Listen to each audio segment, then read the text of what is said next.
Hi, everyone, and welcome. I am very pleased today to be joined by Professor Michael Hudson, a very prominent economist and also author of some of the truly great books on political economy. So, thank you for being back on the program.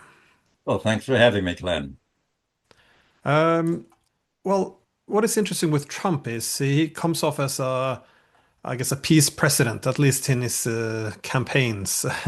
That is, he condemned the forever wars in the Middle East, and to his credit, he was one of the few who were able to criticize the Iraq War and still stay alive. He also provoked NATO for provoking the war in Ukraine, which suggests that we recognize our own fault. At least there's a path to compromise and peace. On the other hand, often one can't help but to notice that the criticism is defined by them being very expensive. And it begs the question whether or not he is a man of peace or if he simply wants a better return on investment. Again, if you go through his different speeches all the way back to the 1980s, he keeps making the point. We help to protect the world. It costs us too much money. They should pay us. So do you see this? Well, what do you read into this? Do you think do you think he wants to reduce the empire or simply get a better return on investment?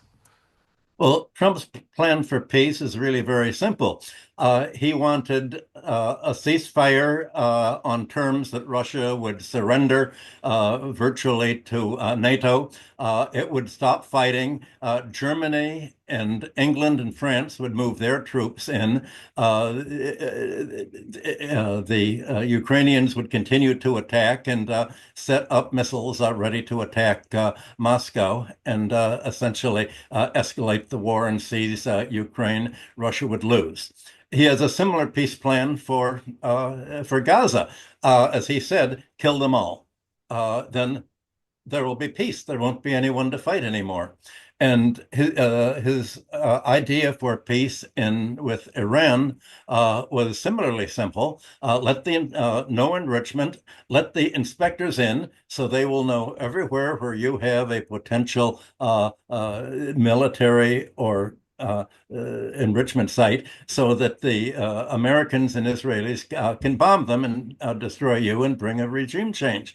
His idea for peace is the most aggressive plan that any American president would dare have come. But he knows that most voters in the United States are against the war in Gaza. Most voters are against the war in Ukraine. And so his idea of peace is we'll just defeat all the enemy and we'll have peace. That's pretty crude, but that's it in a nutshell. His plan for to make America great again is similarly simplistic.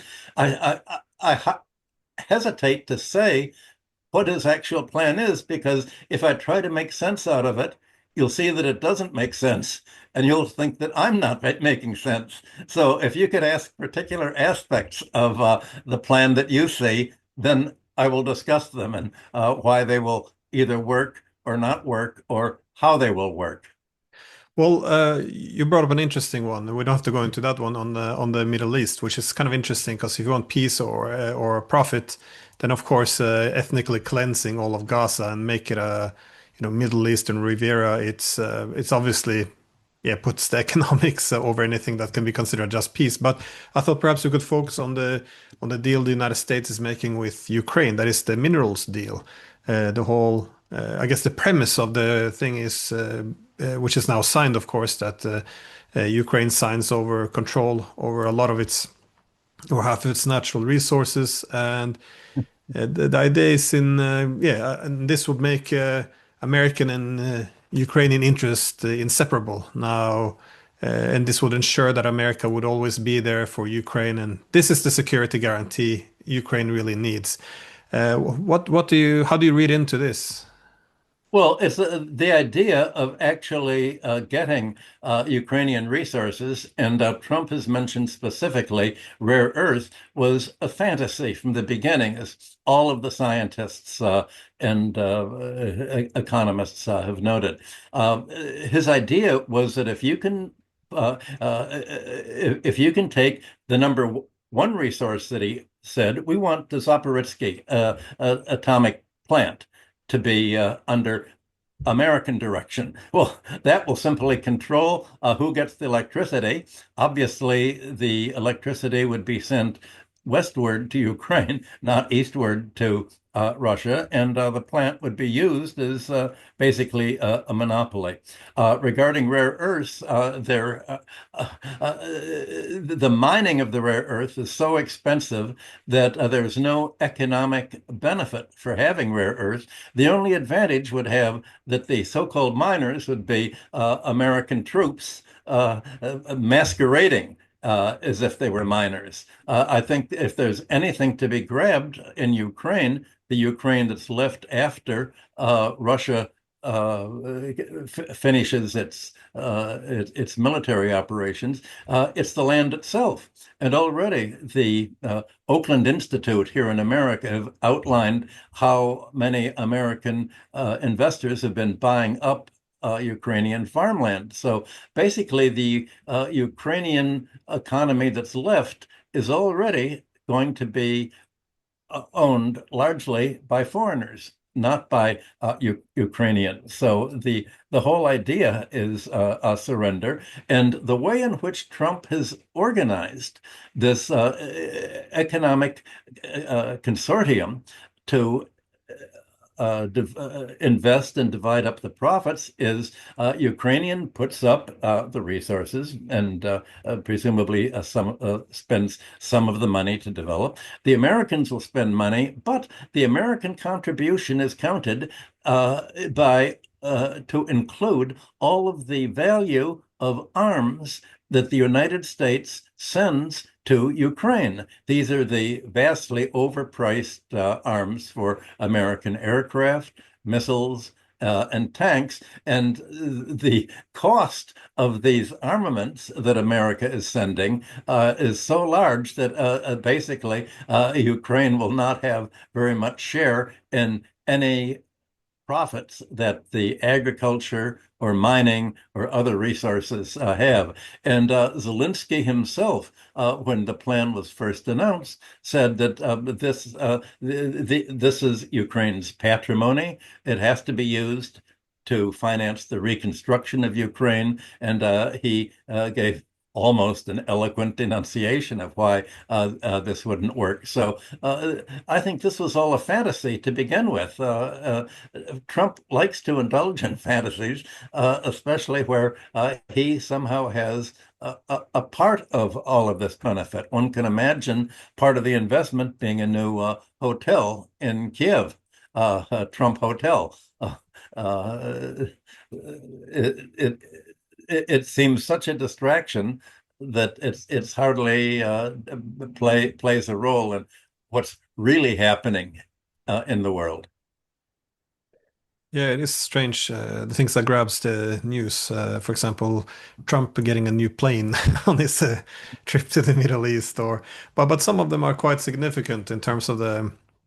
Sofa pointed out that his very transactional approach. That is, the Europeans are also discovering if you agree to buy a lot of American energy or weapons or something that gives good sales for the United States, then they will win. It's easier to win over Trump, and you get more um, favorable impacts on foreign policy. But at some points, it also appears to push back and alienate some countries. That is Japan, for example. We've seen Japan really, I have never seen Japan since the war grow a backbone against the United States to actually stand up and, the language they've used now is quite different in terms of saying that they don't want to be extorted by the United States. And again, being a bit confused as well, I think, about the US approach. That is asking the Japanese, what are you willing to give us? And then it's I don't know, how do you make of this, I guess, transactional economic relationship and if not extractive, and how does this affect the partnerships? Because one could also, of course, extend this to Taiwan to some extent. Trump has explained what he means by a transaction. He said America has to win and get the better of any transaction. He's promised not to have any transaction in which the United States doesn't win and as adversaries, the whole rest of the world loses. So this has uh, been his negotiating tactic and how he got rich all along, usually by double crossing his allies, his suppliers, his contractors, and of course his banks, whom he didn't pay. So his transaction approach is a very aggressive approach to other countries.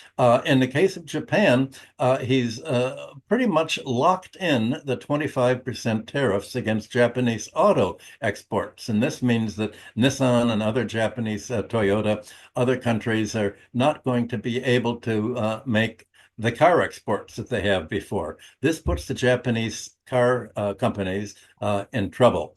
I think Japan all along from my experience dealing with CEOs of Japanese companies, have always had a plan B for what to do if the relationship with the United States doesn't work.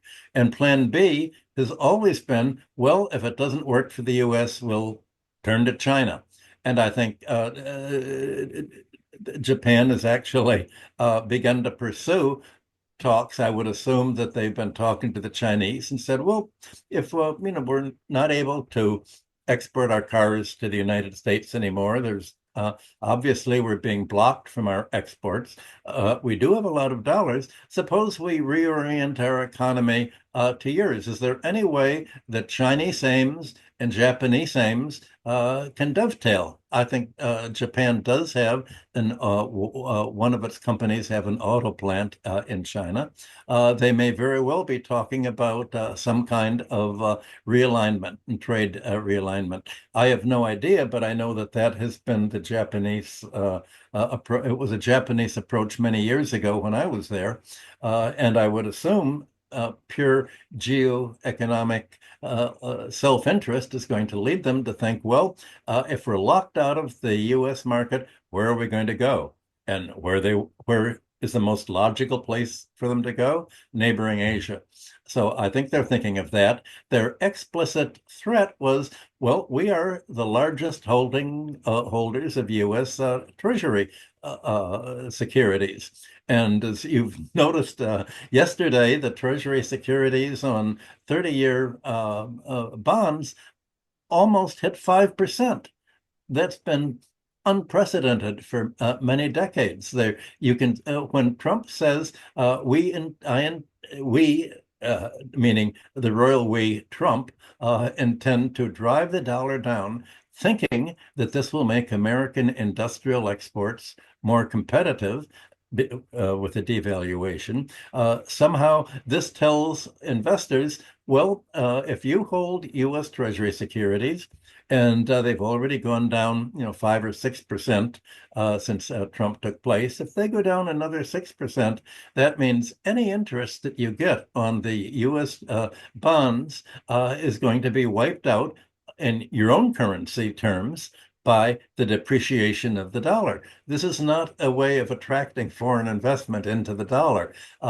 There always is a desire for safety, but there's also a desire for income. And basically, Trump is telling other countries, well, you're not going to be able to make income in your terms off the dollar, but there'll be safety here because one of the demands that we are making on our tariff laws and our bilateral negotiations is we're going to blacklist any country that joins the BRICS or any other group that seeks to have an alternative to the dollar. So this is part of his overall aggressive system. It's as if Trump has declared an economic war and a financial war on other countries to go along with the de facto military war that he's been promoting under the guise of the label of peace. war for peace, or like we call it, the Defense Department, not the War Department anymore. That's really the fantasy. So I think that not only Japan, but also Korea. I think the Japanese have been talking to Korea, who that has a similar problem in its automobile exports to the United States. And same thing with their computers and electronics. What can we do with electronics? What can we do to cope with this U.S. trade aggression? And who knows what they're trying to come up with? But I think they're looking for an alternative, and when you begin to look, you usually find a way. Yeah, I'm somewhat skeptical of the decisions that have been made since Liberation Day, when when he was yeah, liberating the U.S. from uh, well, God knows, but it is curious though, because often it's pointed out that the dollar, it's the cleanest of all the shirts in the hamper, suggesting yes, the dollar is full of flaws, but there's no good alternatives. But in this efforts to, yeah, weaken the dollar to make American industry more competitive for exports, obviously it must have been predictable that this would, I guess, undermine the standing of the U.S. as the reserve currency, because you want a strong dollar if you want it as a reserve currency, but you want it weak at the same time to have this export-driven economy. But how does this strategy, the weakening the dollar, in other words, making your shirt more dirty, that success depend upon making the rest of the shirts in the hamper even dirtier by threatening the BRICS? I'm sorry, that was maybe too many analogies, but is it possible for the US to weaken its dollar without eliminating alternatives? Well, you use the word predictable.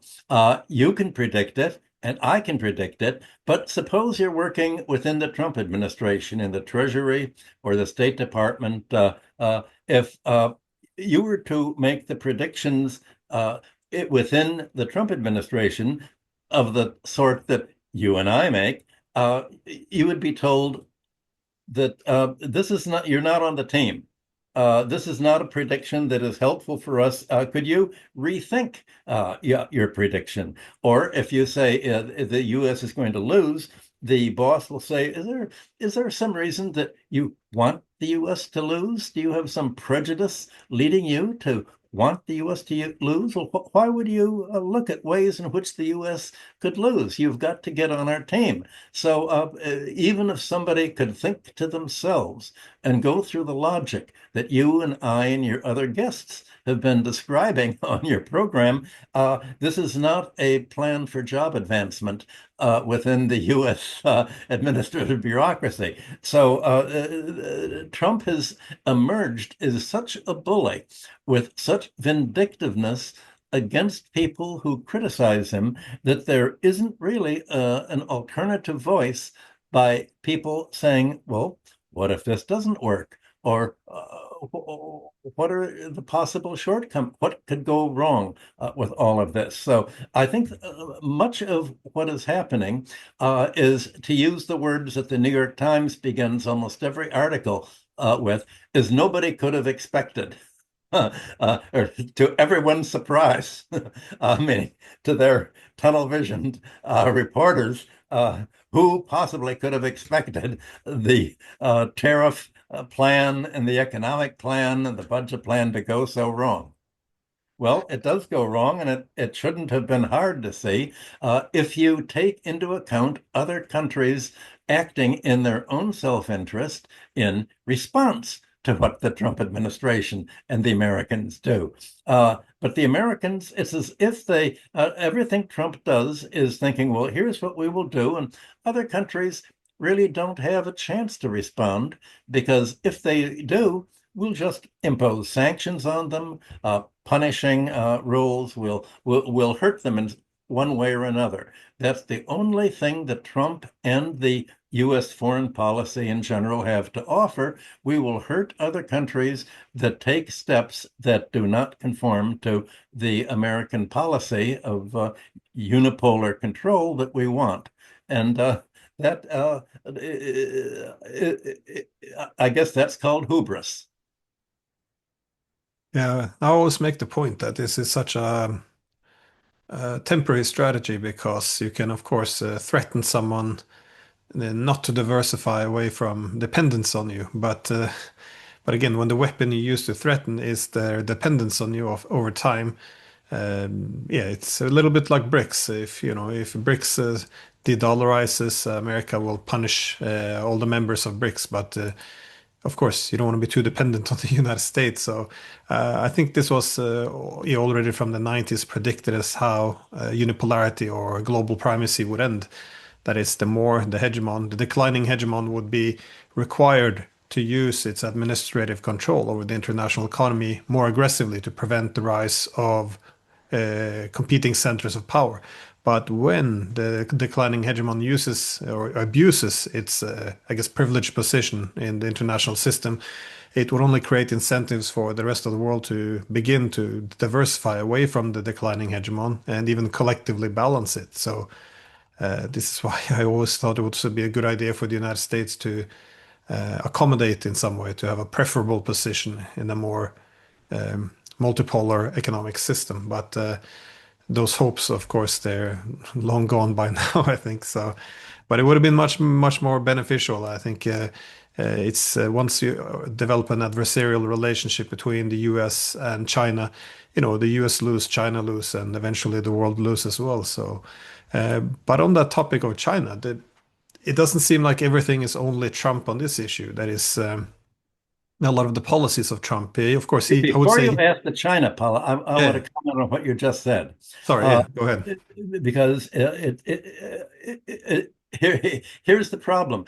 Trump really believes that other countries are individually dependent on the United States, and as he says, desperate to make a deal.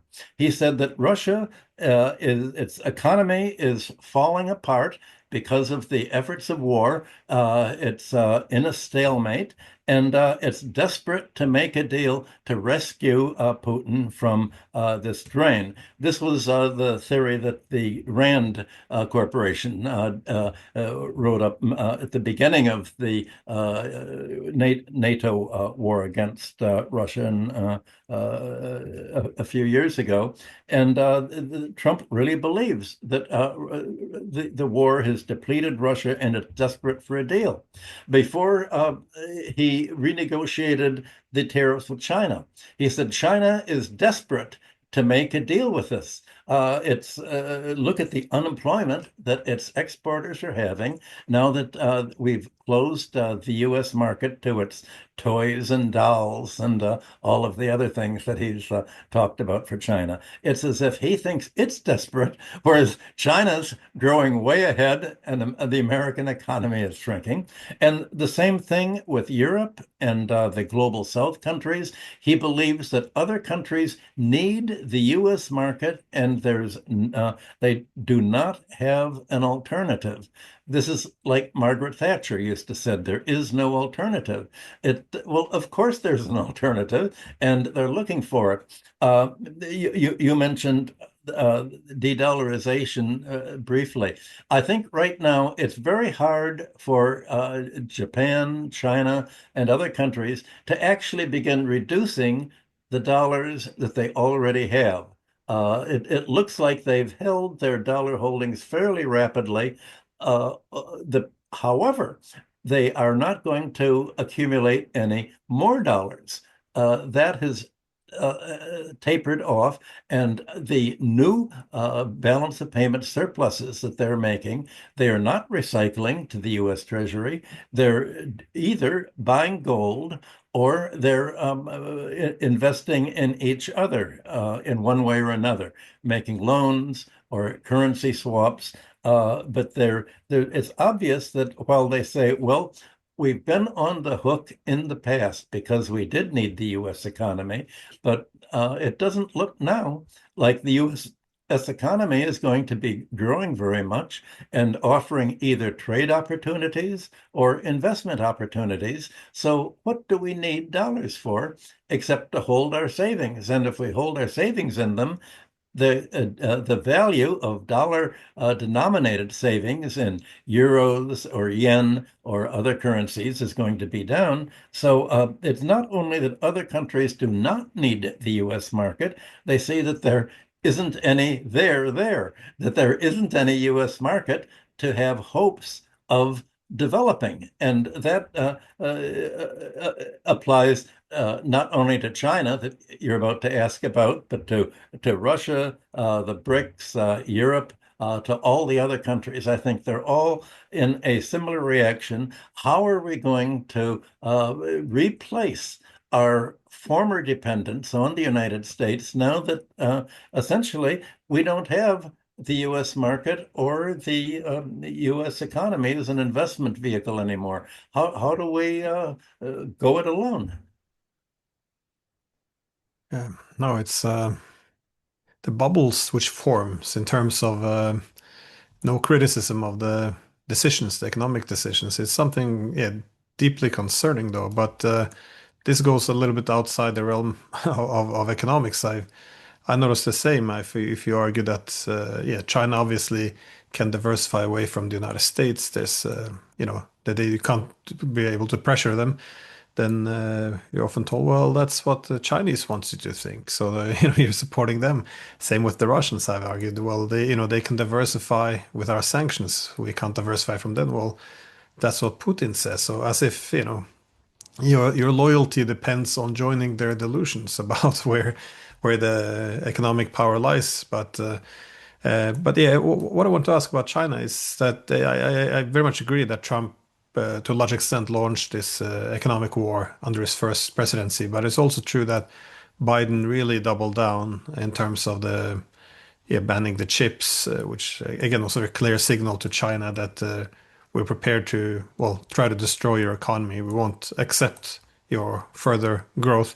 So this is quite dramatic. And again, the message has been lost on the Chinese. I know Trump tries to balance it off. No, I love China, you know, before he goes on bashing them. Uh, but this isn't only the Trump, like I said. So how much do people, I guess, overestimate in the US how much the world dislikes China? Because it seems that it's often treated as a USSR 2.0. But again, the way I hear often Washington speaks about China, I don't hear this language anywhere else, even in Europe, which tends to you know, repeat whatever Washington says on the Chinese issue. They're much more, well, soft-spoken. So, to what extent, or why do you think the U.S. overestimates the well, assumes that the world shares all their hatred of China? Maybe hatred is not the right word, but this distaste for China. Well, when you say what does the U.S. think, it all depends who you're talking to. Suppose you're talking to NVIDIA, the chip maker. You can see that the attempt by Biden to block NVIDIA's export of chips to China has led NVIDIA's leader, Huang, to say, well, we've just been deprived of 1/3 of our market, which is in China. If we do not have the Chinese market to sell our chips to, because they're it being blocked, two things will happen. Number one, they will develop their own chips. That's the effect of sanctions. When you sanction a country, it doesn't just suffer and go without what you're sanctioning. It always develops its own attempt to be self-reliant in whatever is sanctioned against. Russia, when it was sanctioned against agriculture, developed its own vegetables and dairy industry, and China's doing the same. China was forewarned years ago about the Biden strategy, which you're right, Trump is continuing, and China has already took steps to begin developing independence and for its own key industries, and also how do they themselves achieve a monopoly power of control that, if anything, it's the United States and other countries that are dependent on China for rare earth magnet materials for all sorts of electronics and chips and all the things that we're reading about. So the administration, as we discussed earlier in the show, sort of imagines we will take an action and other countries, China does not have a response, but of course China has a response. Number one, it is trying to redirect its exports to other countries, and it may not be exporting dolls or toys to the United States, but it has labor in assembly lines. And you can see that the party leaders and the industrialists are thinking, what can we use this labor for if not to make handicraft and industrial exports to the United States? Well, they'll see what other countries need for their development, and they want to develop the internal market. One of the problems that China had with its internal market was when you provide more money to the wage earners, either they save it up for their retirement, meaning supporting their families when their families get older, or they bought cars. And the first thing that a family would do to increase its economic status through consumption was to buy a car. And so you had China seems to have, if anything, too many cars. It's very difficult to drive a car in Beijing or other Chinese cities. And China's response was to say, all right, we're going to develop such a good public transportation system that people will not need cars. They have a wonderful subway system in many cities. And of course, they have the high-speed trains among cities. So they're trying to provide an alternative for that. But China is trying to think, what can we give our own population with all this labor that they need? And if not our own population, populations in our neighboring countries to do. So they are, let's say, planning to retool their factories in accordance with whatever trade arrangements they can make with neighboring countries, with the global South countries, and other countries. And they have enough dollar reserves and other foreign reserves available that they can afford to take an interruption in their trade balance, in their and other investment balances. They can afford the time to wait to just wait out the 9 months, or I guess it's 3 months now that Trump has said he's going to negotiate with other countries trade deals where any trade deal he makes with any country, such as starting with England a week ago, is the country has to agree not to trade and invest with China. The country has to agree to join the American alliance and try to isolate the Chinese economy. Well, what this means for England and Europe is they isolate themselves from contact with the Chinese economy, and they give up the most rapidly growing market in the world, East Asia, in order to tie their trade and investment future with the shrinking market of United States and its European and North and other satellite economies. And this is a deal that is not in the interest of most of the European population, but it may be in the personal political interest of leaders like Starmer in England, who owe their position to the American meddling in the English and other European political processes to promote the leaders that support a unipolar American world, not independence for their own countries and their own voters. I think this it is efforts to pressure countries into a new bloc politics that is, us versus them. It so strongly goes against the interest of all countries, though, because real opportunities when you have many centers of power is, as you see from countries across the world, their aspiration is to diversify their economic dependencies so they don't become excessively dependent on the US. And I think this is where, yeah, if they fall into this US agreed, we'll cut ourselves off from the Chinese, depend only on the US, then these countries will be owned by the United States. And as you said, during the Cold War, it would be one thing if you're linked to the undisputable, the dominant economy. But these days, as you said, being to link yourself to the losing horse and cut yourself off from the rest of the world is not ideal. And I guess this is also where China has some advantage because it's also not imposing ultimatums on countries. China hasn't really told any country that either you're in a trading relationship with us or America. You can't choose, and it just seems as if this will be a losing bet. So is it the assumption that they're living still in the past and it's still the 70s or 80s? It's a bit unclear where this comes from, but well, anyways, my last question was just about the actual alternative which might appear, because often, yeah, BRICS is presented as the main institution which could facilitate a different economic architecture. Do you see? Of course, it has its problems. A common currency I don't see is possible, for example. But what do you see do you see the potential of BRICS, or do you think it's already had its day in the sun?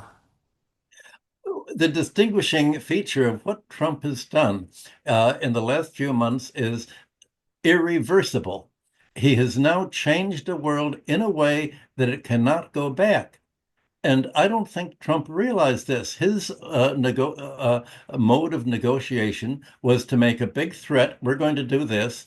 The threat is to cause chaos in other countries' trade and investment, and then said, well, that's what I'm asking. Let's hit somewhere in the middle. Let's compromise, and we'll work back from there. And his threats are meant to sort of frighten people into what are we going to do, and then they'll feel, oh, at least we made Trump back down, when he knows that the demands he's making at the very beginning are the opening position. That's how real estate dealers deal. We'll offer a low price for the building. You want a high price, and then they settle in the middle. But that's not how international diplomacy works. There's other countries have realized that Trump is actually quite serious in imposing chaos on other countries if they don't surrender their policy, basically. And they now realize that they must have an alternative, that they're not going to be able to go back to the world as it was a few months ago before Liberation Day. And this irreversibility has led them to talk together. Well, I've talked to quite a few people and associated with the BRICS movement. The problem is, what is their program going to be? You need to have a strategy. How are you going to reorganize your trade and investment?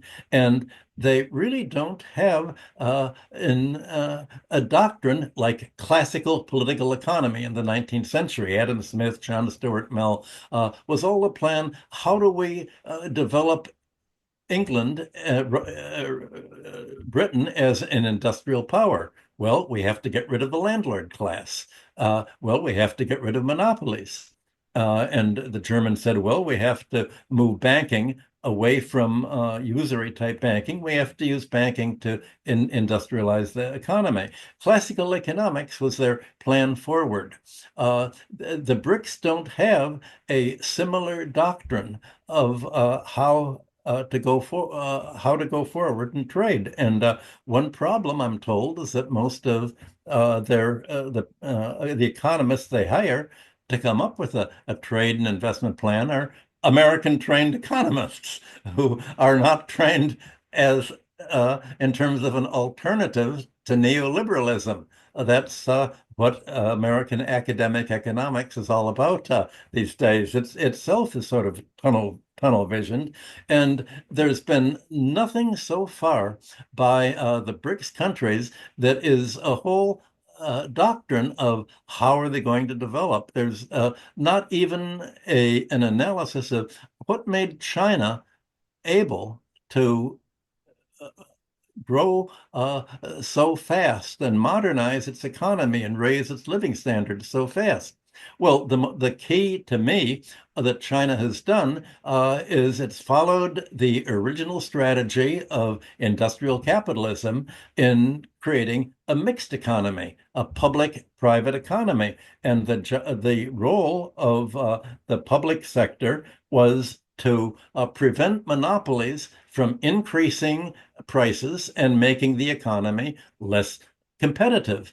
And they did this by keeping transportation, communications, education in the public domain. And as the American economists explained in the 1890s, the role of public investment is a fourth factor of production. It is, but it doesn't aim at making a profit. The purpose of public investment in infrastructure is to provide its services either freely or at least on a subsidized basis or at cost. If you don't want to privatize natural monopolies like transportation and communication, because if you do, the private owners are going to charge monopoly rents, and they're going to load down these monopolies with private sector costs that governments don't have, and they're going to charge such high prices that your economy, if it's privatized, is going to end up like Margaret Thatcher's England instead of like the United States was in the late 19th and early 20th century, with a wonderful infrastructure supplying services at low prices that enabled American industry to undersell other countries because American industrial employers did not have to pay their labor force enough money to afford buying monopoly goods or paying high housing rents as they do today, or having to pay high debt service as they do today. Well, I haven't seen any BRICS discussion about what is it that made the United States, Germany, other countries, and right down to China, so much more economically efficient that they got rid of the economic overhead. And the answer, if you're a classical economist, is they freed their economies from economic rent. They tried to free them from land rent, they freed them from monopoly rent, and they freed them from the financial overhead of credit. China has kept its money creation and banking system basically in public hands. And that means that China does not have a domestic financial sector that makes its money by financial means instead of by funding, creating money to actually finance direct investment in everything from real estate to railroads to other infrastructure. Well, this is what Germany did in the late 19th century. It's in many ways it's what the United States did. There's been no discussion of why the industrial leaders of the world a century ago became so successful that they turned their industrial trade surplus into a financial surplus to become the leading creditor nations as well as the leading industrial nations.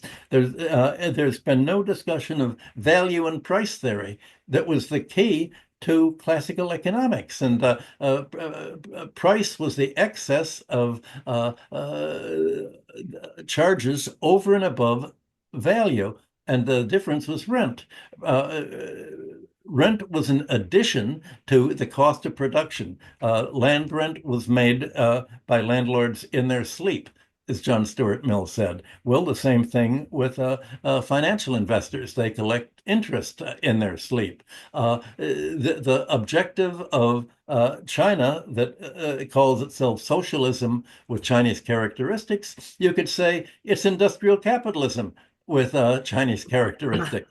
And that is because industrial capitalism from Britain to Germany to the United States was evolving into socialism. The public investment that Europe and the United States made in infrastructure is what today would be called socialized transportation, socialized education, socialized whatever you're doing. And the idea of this socialized public investment was required by the industrial capitalists because it lowered their wages cost, it lowered their cost of production, and it created a low-cost economy and low-priced economy because it was a rent-free economy, enabling them to undersell other countries. Well, I don't see any movement among the BRICS countries to say, well, we